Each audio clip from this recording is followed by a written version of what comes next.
Overnight, Arkansas State Police assisting in the investigation of an officer-involved shooting in Washington County. We're told officers and deputies were called to a home near Springdale for a person possibly with a gun. At some point, they say that person pointed the gun at authorities and started moving toward them. That's when police shot him. He was taken to the hospital. His condition is unknown this morning. Also in Northwest Arkansas, police arrest a suspect in connection to a shooting on the popular Dixon Street in Fayetteville. Police say Emmett Coe to a fight with a bouncer at JJ's Bar and Grill before being kicked out. He then got into a car and was driving down Dixon when he fired several shots out of a window and into the air. When you saw it happen, you know, it's just like you don't know if you can react quick enough, so you're just trying to get down like, immediately.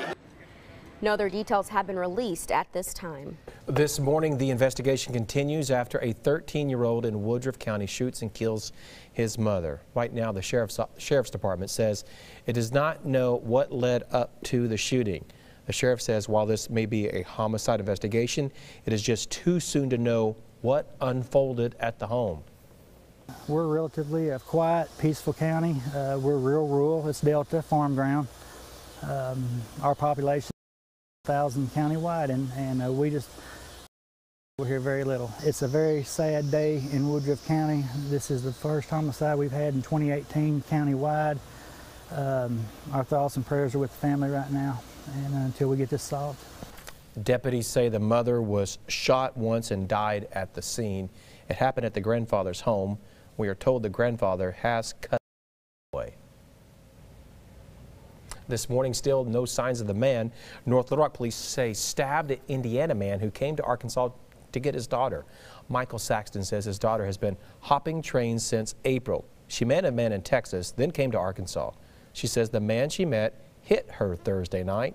When Saxton got to town, he put his daughter in a motel, then went to look for her ID by the train tracks. That's when he was stabbed several times. Before the knife goes further up to vital organs, I break off the confrontation and then we call 911. As for his daughter, right now she is in the Pulaski County Jail. Her dad says she was arrested for assaulting a police officer after they wouldn't let her into the crime scene. But he says when he will pick her up and take her home. The Hot Spring County Sheriff's Office charging a man with capital murder 2 years after a woman's disappearance. Susan Cooper was last seen in September of 2016. Donald Smith is now charged in her murder, and court documents show someone shot her.